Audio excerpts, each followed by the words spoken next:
ৰাজ্যৰ বিভিন্ন প্ৰান্তত ডাম্পাৰৰ দৌৰাত্ম অব্যাহত আছে আৰু আজি কৰিমগঞ্জত পুৱাৰ ভাগত ডাম্পাৰে এগৰাকী 25 বছৰীয়া যুৱকক মহতিয়াই নিয়াৰ ঘটনা সংঘটিত হৈছে অসম ত্ৰিপুৰা সংযোগী 8 নম্বৰ ৰাষ্ট্ৰীয় ঘাইপথৰ বাটৈয়া এলেকাত য'ত আচলতে সম্পূৰ্ণৰূপে চুচৰাই লৈ গৈছে 25 বছৰীয়া মঞ্জুৰ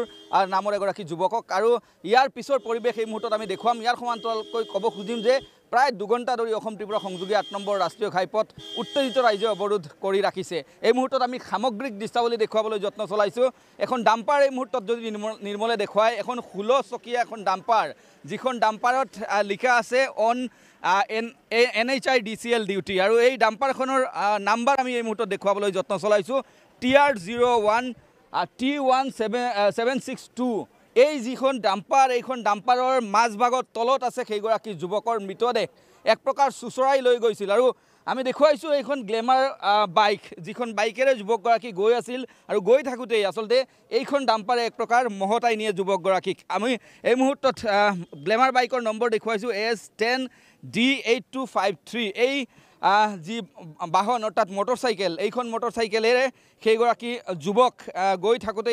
এই যি ঘটনা এই ঘটনা সংঘটিত হৈছে আৰু ইয়াৰ পিছত প্ৰায় 2 ঘণ্টা ধৰি উত্তেজিত ৰাইজে এনেদৰে ৰাষ্ট্ৰীয় ঘাইপথ এওঁলোকে অৱৰোধ কৰি ৰাখিছে 2 ঘণ্টা ধৰি পথৰ উভয় প্ৰান্তত আচলতে বাহনসমূহ আবদ্ধ হৈ পৰা দেখিবলৈ পোৱা গৈছে আৰু যুৱকগৰাকীৰ নাম আছিল নুৰুল হাছানৰ ঘৰ কৰিমগঞ্জৰ কাছিমপুৰ গাঁৱত আমি সামগ্ৰিক পৰিৱেশ এই মুহূৰ্তত নিৰ্মলৰ জৰিয়তে দেখুৱাবলৈ যত্ন চলাইছোঁ যে কি অৱস্থাত আচলতে সেই দুৰ্ঘটনাটি সংঘটিত হৈছিল সমূহ দৃশ্য এই মুহূৰ্তত আমি দেখুৱাইছোঁ যে এইখন ডাম্পাৰে এক প্ৰকাৰ মহতিয়াই লৈ গ'ল এগৰাকী যুৱকক বাইক আৰোহী আছিল যুৱকগৰাকী আৰু ইয়াৰ যি পিছৰ পৰিৱেশ সামগ্ৰিক পৰিৱেশখিনি আমি দেখুৱাই গৈ আছোঁ এয়া যদি এই মুহূৰ্তত যদি নিৰ্মলে দেখুৱায় যে চকাৰ চিন দেখিলে স্পষ্ট অনুমান কৰিব পৰা যাব এই যিখন ডাম্পাৰ এইখন ডাম্পাৰ কিদৰে আগবাঢ়ি